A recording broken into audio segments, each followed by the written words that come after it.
Hello, darlings. I don't know what it is about your girl, but I always find the problems. So, anyway, there's this jerk. His name is Steven here. Apparently, his daughters are sitting at home alone. It's a Thursday night. Of course, he'll change the story to it was Friday or something like that, so someone was watching them. Anyway, he's here living off of the different women. Right now, he's down at my dear friend Annie. She's a sweetheart. Across the way is Shari, also a very lovely woman. I kind of thought she was negative when I met her, but after seeing how gaslit this jerk makes people, what he does is of course, what's the narcissist's favorite recipe? They triangulate. So, anyway, the other day I went over because I had just left Annie and we had taken her out to the store and I was supposed to come back and see her. I even left a mop in front of her house and she was gone. So I left her a note and I was like, okay, fine, because quite honestly, she has blown me out before.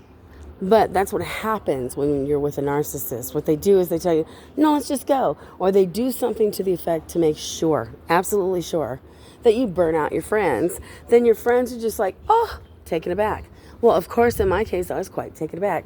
Well, I came back and I was going to tell her about the text. Well, what had happened was she left her phone. First, she left her keys. I had to run back and forth. It almost killed me to Len to get it for her. See, this creep thinks that I'm all alone in the world. Hardly. Meanwhile, so I went and got her keys.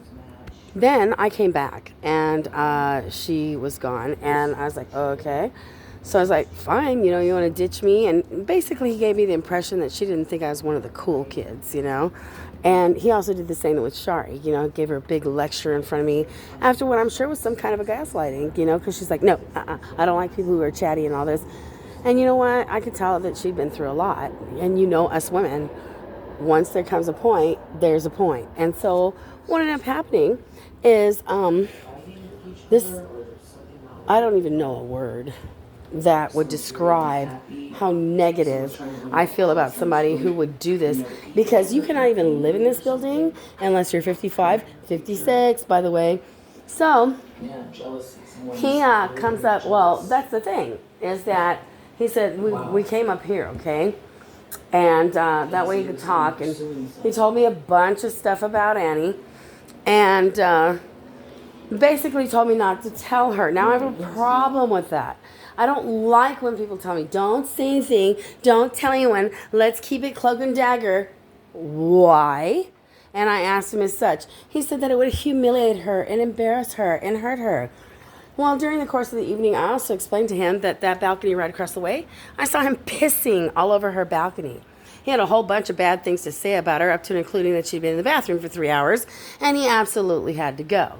He's always the good guy, Meanwhile, he's at my house, and we're talking. Okay, so we came back. Okay, this is a trip.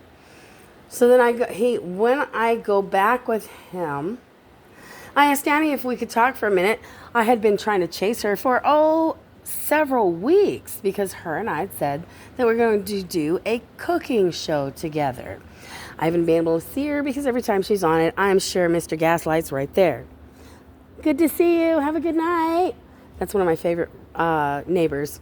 So what ends up happening is Mr. Happy-Go-Lucky says, well, don't be up more than 5 minutes. She's been up for several nights. I wonder who kept her up. So she goes to bed, and I do notice that there's kind of a chill in the air. She barely says goodnight. And, oh, by the way, as soon as I left, okay, so I brought her up here. We talked for a little while. Of course, it was longer than 5 minutes. How does one have a meet and greet and a business meeting in 5 minutes? So we take her back, and just as I leave, I hear them chuckling and laughing and making fun of me. But that's because he's a jerk. So do I go hiding cloak and dagger and run away embarrassed into the night? Of course not. There's nothing I've done wrong. So I immediately turned around and confronted them. And I knocked on the door and said, hey, if you don't want to be my friend, that's just fine. But this mocking me behind my back, that hurt, guys. I won't be bothering you again. Of course, he went into the immediate, because narcissists cannot stand to lose a source of supply. I feel so sorry for his daughters. And now I completely understand his wives, including the one that, or two, I don't know how many, he's shipped in from other countries because you know how they love to have an extra advantage. So, I need to calm down. So she goes to bed. And of course, you know, she's the bad guy. She's under so much and she's so old. And this is why she was behaving that way. No, his happy little butt of gaslit her. So we come up here and we start talking. And I had a couple of shots. It hurt very much. And there were other things as well that I've been going through. And I thought I could confide in this person, for lack of a better word. And we stayed here for the evening. Anyway, as you guys probably know, I'm very Christ-centered. So I was only talking to, we're talking about that. Next thing, let me get it. You got to see this. So I'm drinking the alcohol. Now, I have an exceedingly high tolerance for any kind of medication. That's how I died 3 times. They had given me Darvon, Darvocet, Demerol, and I was still talking. So I have a really bad flu, by the way. And so, you can barely hear my voice. The doctors were like, wait a minute, we've given her enough to, knock out a horse. That's when Keith explained that I can speak in my sleep. I can think and quantify because I've been raising children since I was 3 years old. So they're like, what? So anyway, I have a very high tolerance. Anyway, after a couple of shots, I didn't remember much, to be honest with you, and I do have glimpses. But I do remember explaining to him that he could not be staying here overnight. He explained that he was homeless, and I told him, you can't do that. She can get thrown out. And that's the last thing I remember saying. I still have this beautiful thing here that Annie gave me. Gone. Anyway, so I do remember, however, at the last minute, him helping me with passwords because my iCode was completely locked out. I'm being hacked. And I went and said goodbye to him on the elevator. Everything was just positive as peach. But then I started having weird flashbacks. Personally, I think I was drugged, okay? And so I'm like, okay. Well, it took me a day or two because yesterday I tried to get a hold of Annie and everything was fine. But then all of a sudden she was different. And see, I've been involved with narcissistic abuse long enough to know that when someone's treating you like crap out of nowhere, they've probably been gaslit. So I started really thinking about it, and I discussed it with a friend of mine. Well, Len, he's my ex, and we're very good friends. He's very, very sweet. He's got Asperger's syndrome, and we get along quite well. Then, quite by accident, I was looking through here, and I'm seeing all these things I've never looked at. Stormy Daniels' testimony. Let me go to the history. That's what's really important. Because all of a sudden I started seeing these satanic things. And that really blew my mind because that's the last I remember was that. And because we were watching, the last I remember, we were watching LDS things. As you can see, Gordon B. Hinckley here. Here, let me go way down where we were. We were looking at Afterglow, Praise to the Man, all these lovely little things. And he was telling me, oh, that used to be me. Oh, I used to love that, blah, blah, blah. That should say something right there. There's a red flag. You were good and now you turn completely evil? All right. So we watched Superman's song first. Then we saw Afterglow's Victory of Truth, Stand for the Right, Warriors of Light, A Poor Wayfaring Man, and then as soon as we got to Joseph Smith, because boy does he stir up demons. Right after that, we go to Bartender at Live Radio. That I don't remember any of that. The Live at Radio Music City Hall. Look up Cal Scrooby and hear what he's about. Donnie Darko. Cal Scrooby Jackin. I don't know what that is. Some kind of a, what would you call it? When you're being possessed. Then he's got this, the bad guy. All of this time I'm asleep, okay? Or not asleep, but I don't remember any of it, okay? 1,000 Ways to Die. It just so happens that even if I were like whatever out, draft pick and all this stuff, God tends, I've had a lot of people tell me that even when I'm like under surgery drugs or under stuff, that I still stay true to who I am, which is God's, and only God's. You cannot get me to go to the devil's side. It will not happen. I don't know what key to mine is. Princess Goes to the Butterfly Museum lyric. Radiohead Daydreaming. Radiohead House of Cards. Radiohead All I Need. I haven't seen any of these, not that I remember, but they were on my history. I would not have noticed them were it not that I was trying to show Len something that, of course, had nothing to do with this stuff. I was like, what? Then I was adding together the things that he had said and that had happened because, like I said, this was ripped down. When I got up, there was junk on the floor. My poor little carpet. Thank goodness I'm so good at taking out spots.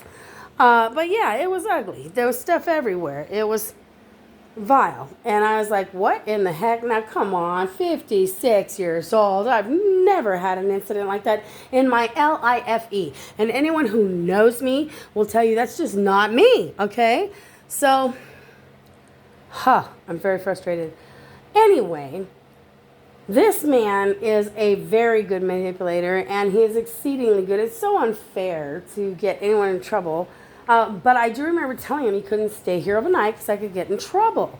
And he kept talking to me. Like I said, I don't remember anything past that Radio City Music Hall thing. But we're not supposed to have people here overnight. And that can get us in a lot of TROUBLE. And so I was like, dude, you can't, all I know is he seems to trick people into keeping him here. I don't know what his deal is. He does seem to be an energy harvester. He is obviously a complete narcissist. He could care less how people get hurt or feel. But unfortunately, those are the people that tend to seem the most sympathetic. They're the ones who seem the nicest. They're the ones who seem the most gentle and kind because they're very, very good at their craft. I thought I saw Shari a couple of days later, and I sent her a bunch of love across the balcony way, and I said, because he's always trying to tell me that she's such a bitch. I told her, no, she was really nice to me, and he goes, that wasn't her. So he's telling me it was somebody else, okay, whatever. But yeah, when you add it all up, when you put 2 and 2 together and you see all of it as it is, you're going to see for a fact that this is a manipulative jerk that should probably be in jail, okay? I'm just shocked that he can get away with this kind of stuff. And like I said, I have a very hard time believing his version. He tells me, you got very drunk and you started breaking up your furniture. Where's my furniture broken up? I did find stains on my carpet. I did find an overturned ashtray.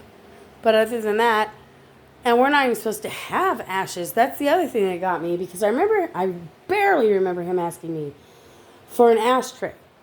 And I was like, and so I got something that I could use as. Well, the next morning I woke up and there was all this schmutz right here. I cleaned it up, of course, but yeah, and I'm like, what is this? And so, like I said, I'm very unhappy I am about this. I'm making sure that I document it because this guy is obviously a practiced liar. And it's funny because once you see 1, 2, 3 narcissists, you start to wonder, is the world filled? It just blows my mind. I used to think that I had narcissists on the brain, but I'm coming to find and feel that it's expanding, that it's being infected. I do know that you almost have to be a narcissist to deal with one. Because, like, for example, all of a sudden, Annie was super cold to me. I kid you not. I had no place in her world. And I was like, what? But I told her, you've been gaslit, and I knew it. So anyway, he was there. When we came up here, she knocked on the door a little while later. And he's like, no, don't say anything. Don't say anything to her. And I was like, huh? So anyway, she leaves.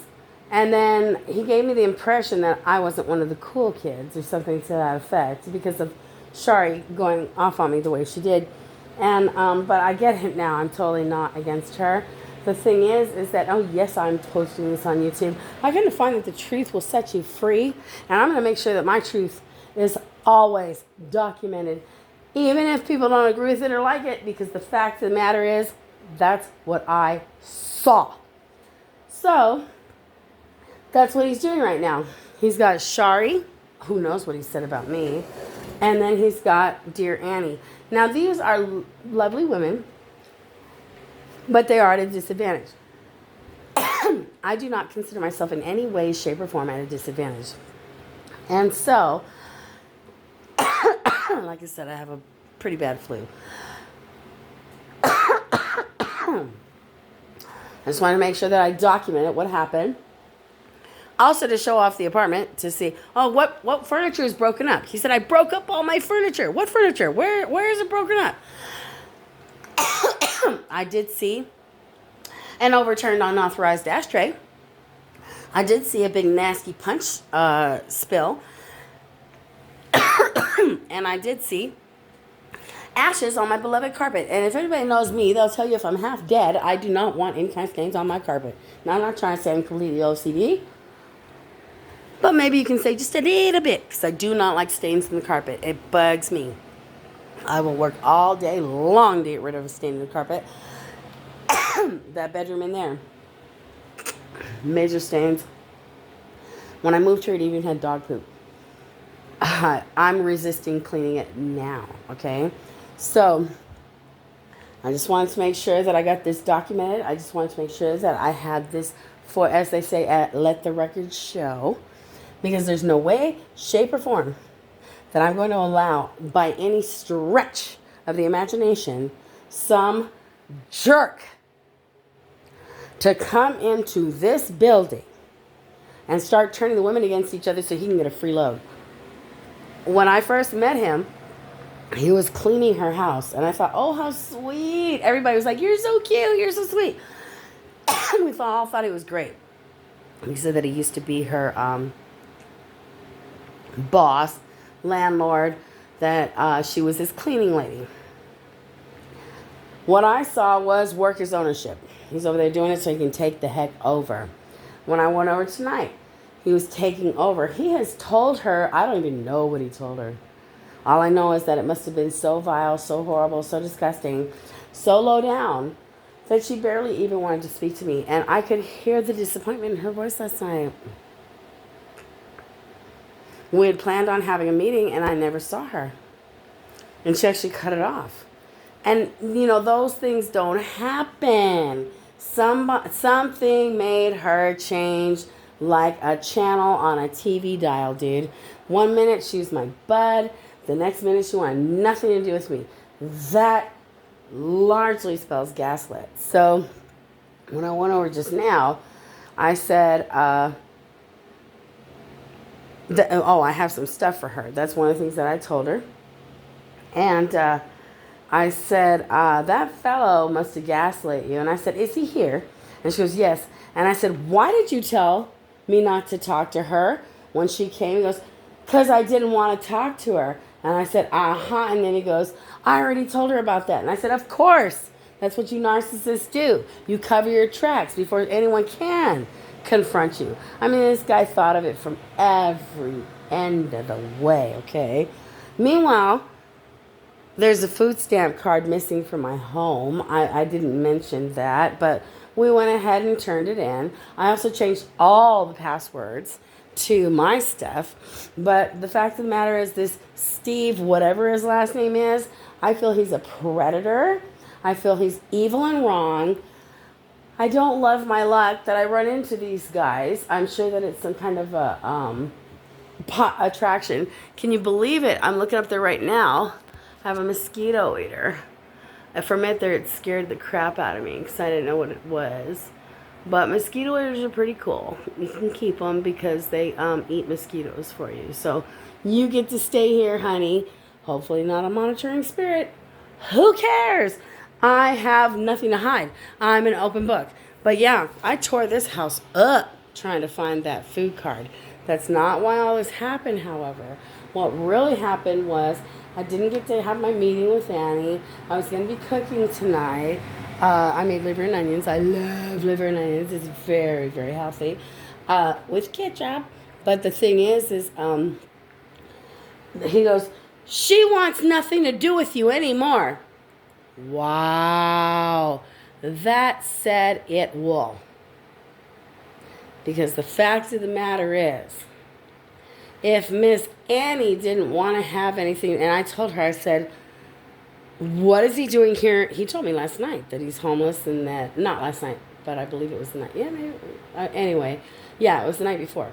Because yesterday I was exceedingly sick. Like I said, I think something was put into me. Len can tell you, yes, I do have a flu. He had one too. But even with flu, I'm never floored for the day, okay? He usually comes to take a nap after work, and then he goes on his way. And I give him a little lunch. But even he said, you weren't you. You were so tired. And I'm just used to being able to pull it together. I'll go ahead and give you guys more reporting. But I got to tell you, this guy thinks he's cute. She tried to tell me that they had a conception. I doubt it. Remember, God loves you, and so do I.